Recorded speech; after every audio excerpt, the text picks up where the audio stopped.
The Galactic Engineering Council's grand amphitheater fell silent as the human delegation approached the presentation podium.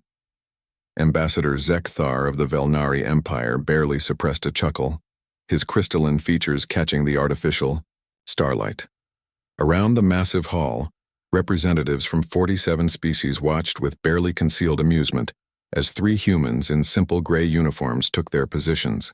"Esteemed colleagues," began Dr. Sarah Chen, her voice carrying clearly through the translator nodes, "we present to you the Prometheus Initiative, humanity's contribution to faster-than-light travel." A ripple of what could generously be called polite interest moved through the assembly. The humans had been part of the galactic community for barely 50 years, having achieved basic fusion propulsion only recently. Their request to present at the prestigious engineering symposium had been granted more out of diplomatic courtesy than genuine expectation. High Chancellor Mordux of the ancient Cathari Dominion leaned forward in his floating throne. "Young humans," his voice resonated with the authority of a species that had mastered FTL travel for over 10 millennia. "We appreciate your enthusiasm. However, the fundamental limits of physics are well established. Even our most advanced quantum fold drives achieve only 12 times light speed." Dr. Chen's colleague, Engineer Marcus Rodriguez, stepped forward. "With respect, Chancellor, we believe those limits aren't as fundamental as previously thought." Laughter, or the alien equivalent, echoed through the chamber. The Zephyrians' musical trills mixed with the Corvins' rhythmic clicking. Even the normally stoic Nexari allowed their bioluminescent patches to pulse in what their species considered mirth. "Humans," Ambassador Zekthar's voice dripped with condescension, "your species has achieved admirable progress in primitive technologies. Your chemical rockets, your crude nuclear fusion, even your recent antimatter experiments show promise. But you propose to surpass civilizations that have studied space-time for longer than your species has existed." The third human, Dr. Kenji Nakamura, activated a holographic display.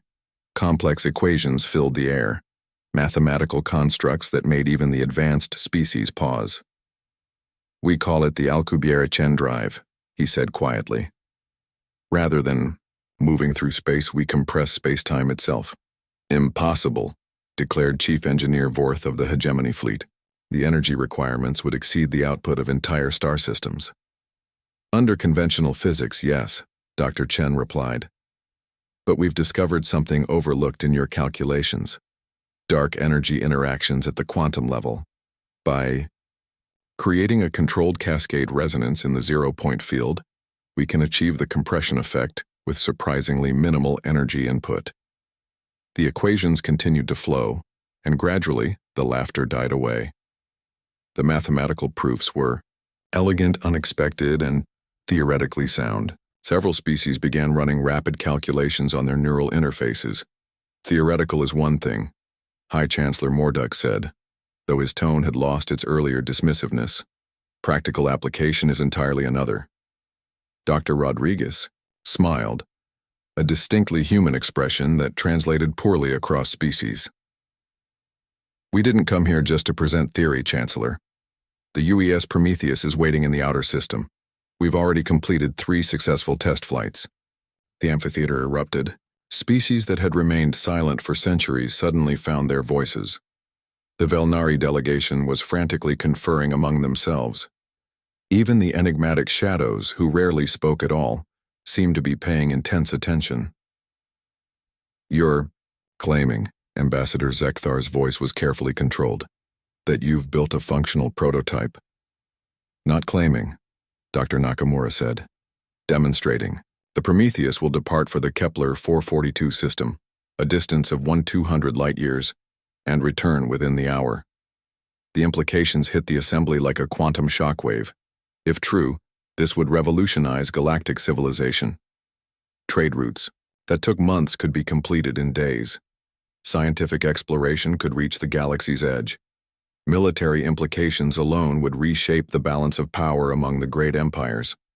High Chancellor Mordux's ancient features showed something no one had seen in centuries: uncertainty. "And you propose to share this technology?" "Freely," Dr. Chen confirmed, Humanity believes that knowledge should advance all species, not just our own.